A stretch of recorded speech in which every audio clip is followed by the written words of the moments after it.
A few weeks after a man we'll call Dave spent a weekend playing blackjack in Las Vegas, an envelope arrived at his house. Inside was an offer: 2 free nights at the hotel he had just stayed at, a free buffet, a ticket to a show, and a small amount of what the letter called free play, chips, essentially handed to him for nothing. The room, on a normal weekend, costs around $400 a night. So the casino was, on paper, offering Dave somewhere north of $1,000 in goods and services, for free, to come back. This is strange behavior for a business. Hotels do not, as a rule, give away rooms. Restaurants do not give away buffets. And yet a casino, one of the most ruthlessly profitable businesses ever designed, was mailing Dave $1,000 of value and asking for, apparently, nothing in return. The casino is not being generous. The interesting question is how, exactly, it has already calculated what Dave is worth.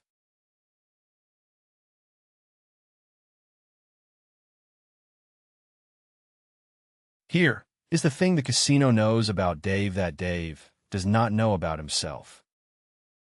The moment Dave handed over his player's card, the casino began calculating a number, his theoretical loss.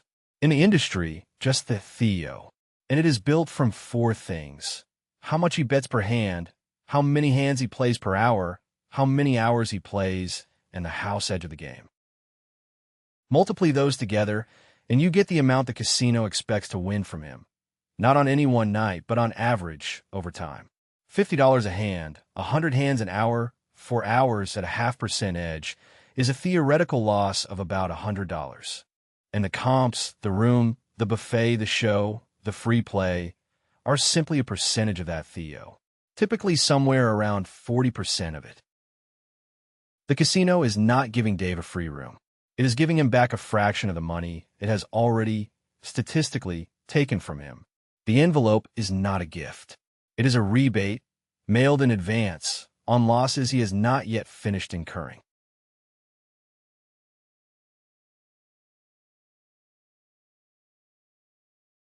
Now, the obvious objection is, but Dave might win. And he might. On any given night, Dave can absolutely walk out ahead. People do constantly. That is, in fact, load-bearing for the entire business. If nobody ever won, nobody would play. But the casino is not betting on any given night. The casino is betting on the law of large numbers. Every game on the floor has a built-in edge for the house. In European roulette, it comes from a single green 0 sitting alongside the red and black, quietly making the 50-50 bet not quite 50-50. On the American wheel, there are 2 green slots and the edge doubles. The edge on any single spin is tiny, but the casino is not playing a single spin. It is playing millions of spins a day across thousands of machines, 24 hours a day, forever. And across millions of trials, the actual results converge, with almost spooky precision, onto the mathematical expectation. A casino does not need luck. It needs volume. The house edge is not a trap that springs. It is a tide that comes in.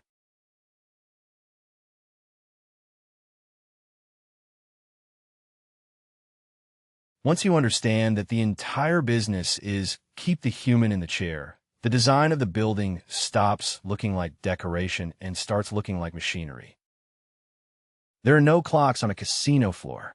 There are, famously, no windows, nothing that would let in a sunrise to remind you it is now Tuesday. The carpets are loud, which keeps your eyes up on the games. The layout is a gentle maze, so the path to the exit runs past several hundred more opportunities to play. The drinks are free because a slightly looser version of you bets a little more freely. And the bathrooms are far away. There is an old myth that casinos pump extra oxygen onto the floor to keep you awake. They do not. That one is not real, and it would be a fire hazard. But the myth persists because it feels true. Everything else in the room actually is engineered to keep you there. The oxygen is just the one mechanism they didn't need.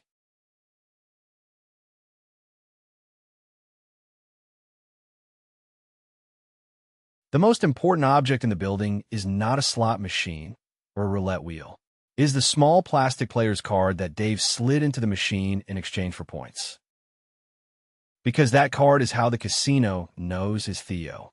Every bet he makes while the card is in is recorded. How much, how fast, for how long, at what edge.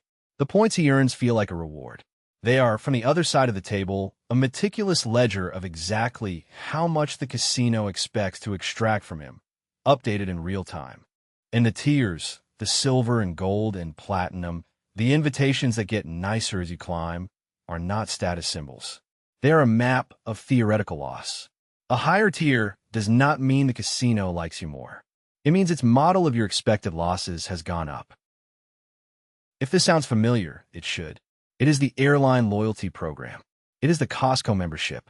The same machine, wearing a different costume. A point system whose real function is to measure you, tier you, and engineer your return.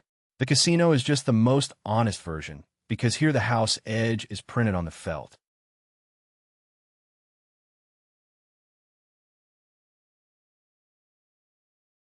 To see the machine at its purest, look at the top of it.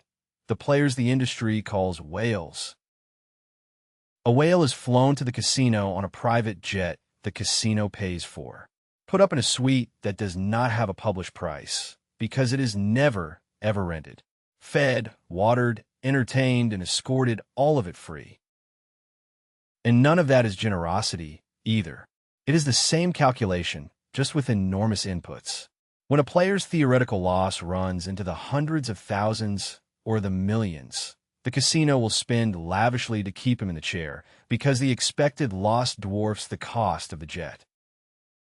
The math is so reliable that casinos will extend a whale millions of dollars in credit on a handshake. It usually works out. Occasionally it doesn't. Around 2011, a player named Don Johnson reportedly won about $15 million across 3 Atlantic City casinos in a matter of months by negotiating the blackjack rules before he sat down until the house edge had almost entirely vanished.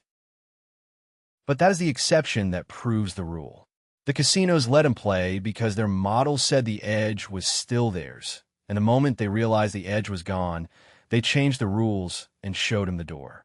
They will comp the jet, the suite, the food, the show. They will give away almost anything. The one thing they will never give away is the edge. The whale's free suite and your free buffet are the same machine. The only thing that changed is the size of the number the casino multiplied out.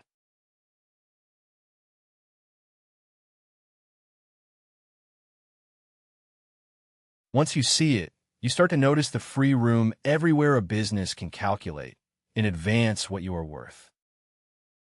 The free checking account, funded by overdraft fees and the float on your deposits.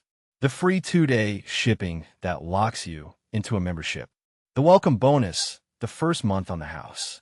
In each case, the free thing is a customer acquisition cost, and the business is already modeled to the dollar how much it expects to make back. Dave's free room cost the casino about $400. His theoretical loss, over the weekends he will now keep coming back for, is many times that. The room is not the casino spending money on Dave. It is the casino spending a little of his future losses to secure the rest of them. Your free room is not a free room. Your free room is a line item in a model a stranger built, in which your visit, your habits, your 0.5% of disadvantage on every hand have all been multiplied into a single number. And the room is simply the fraction of that number the house decided to give back to keep the tide coming in. The buffet, by the way, is genuinely quite good.